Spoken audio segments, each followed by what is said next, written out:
નમસ્કાર, star India TV ન્યૂઝમાં આપનું હાર્દિક સ્વાગત છે। હું છું હેમલતા ત્રિવેદી। આપ જોઈ રહ્યા છો સ્ટાર ઇન્ડિયા ટીવી ન્યૂઝ, સત્યની વાતે સત્યની સાથે।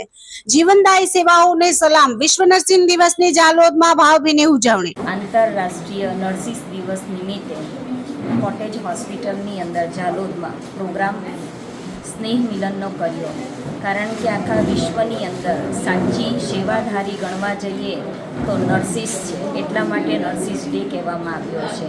કારણ કે નર્સિસની અંદર જે ત્યાગ, તપસ્યા, પ્રેમ, સહનશીલતા બધું જ ભરેલું છે, જેના કારણે એ દુનિયાના લોકોની ખૂબ સરસ મજાની સેવાઓ કરી રહી છે।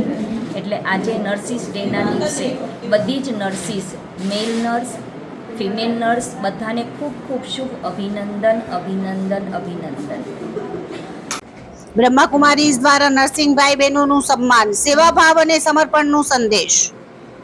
વિશ્વભરમાં દર વર્ષે 12 મેના રોજ વિશ્વ નર્સિંગ દિવસ ઉજવવામાં આવે છે। આધુનિક નર્સિંગ વ્યવસાયની સંસ્થાપક ગણાતી ફ્લોરેન્સ નાઇટિંગેલના જન્મદિવસ નિમિત્તે આ દિવસ ઉજવાય છે। નર્સોના નિસ્વાર્થ સેવા, સમર્પણ અને આરોગ્ય ક્ષેત્રે તેમના અમૂલ્ય યોગદાનને બિરદાવવા આ દિવસ ખાસ ઉજવવામાં આવે છે।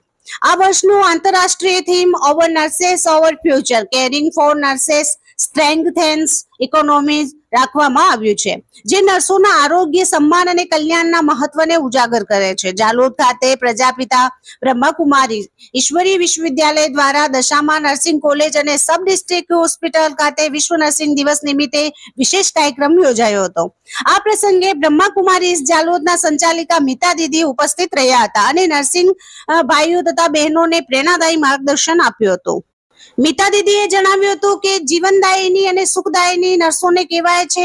નર્સ એ આરોગ્ય સેવા પૂરી પાડતી ભુજાઓ છે। તેમણે કહ્યું કે માનવીએ ઈર્ષા અને આવેશથી ઉપર ઉઠીને એકબીજાના આરોગ્ય માટે કાર્ય કરવું જોઈએ। મનમાં ત્યાગ, પ્રેમ, દયા અને લાગણી હોવી જરૂરી છે। તેમણે વધુમાં જણાવ્યું કે માનવીએ પોતાની સહનશક્તિ વિકસાવવી જોઈએ અને ખોટી ખરી વાતોને સહન કરતા શીખવું જોઈએ। સાચી ત્યાગ મૂર્તિ તો નર્સો છે। કોઈ પણ દર્દીને પ્રેમથી દવા આપશો તો દર્દી ઝડપથી સાજો થશે અને તેના આશીર્વાદ અને દુઆઓ પ્રાપ્ત થશે। જેવું આપશું તેવું મળશે, એ જીવનનું સત્ય છે। મિતા દીદીએ જણાવ્યું હતું કે દરેક દર્દીની મનસ્થિતિ અલગ હોય છે।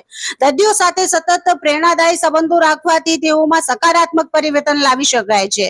દરેક દર્દી માટે સારા વિચારો રાખી તેમના આરોગ્ય માટે પ્રાર્થના કરવી એ પણ એક શ્રેષ્ઠ સેવા છે। તેમણે ઉમેર્યું હતું કે નર્સો સમાજની સૌથી મોટી સેવા કરે છે, કારણ કે તેઓ પોતાની ફરજ સાથે સેવાકીય કાર્ય પણ કરે છે, જે અત્યંત પુણ્યશાળી કાર્ય છે। નર્સોએ પોતાની ફરજ દરમિયાન સારા વિચારો, દયા અને સમર્પણ ભાવ સાથે કાર્ય કરી પોતાની જીવનને શ્રેષ્ઠ બનાવવું જોઈએ। કાર્યક્રમના અંતે નર્સિંગ ક્ષેત્રે ઉત્કૃષ્ટ કામગીરી બદલ નર્સિંગ ભાઈઓ અને બહેનોનું મિતા દીદી દ્વારા સન્માન કરવામાં આવ્યું હતું। વિશેષમાં ભૂતપૂર્વ નર્સિંગ સુપ્રિન્ટેન્ડન્ટ યુડી ડામોરને પૂર્વ રાષ્ટ્રપતિ એપીજે અબ્દુલ કલામના હસ્તે ફ્લોરેન્સ એવોર્ડ પ્રાપ્ત કરવાના ગૌરવ બદલ શાલ ઓઢાડી સન્માનિત કરવામાં આવ્યા હતા। અંતે સૌ નર્સિંગ ભાઈઓ અને બહેનોના ઉત્તમ આરોગ્ય અને ઉજ્જવળ ભવિષ્ય માટે શુભકામનાઓ પાઠવવામાં આવી હતી। આ પ્રસંગે સબ ડિસ્ટ્રિક્ટ હોસ્પિટલના આરએમઓ ડોક્ટર બીરેન પટેલ પણ વિશેષ ઉપસ્થિત થઈ તેઓ દ્વારા પણ આ ક્ષેત્ર સાથેની સેવા માટે વિશેષ માર્ગદર્શન આપ્યું હતું। સ્ટાર ઇન્ડિયા ટીવી નો જાલોદ રિપોર્ટર પંકજભાઈ પંડિત, જિલ્લા દાહોદ।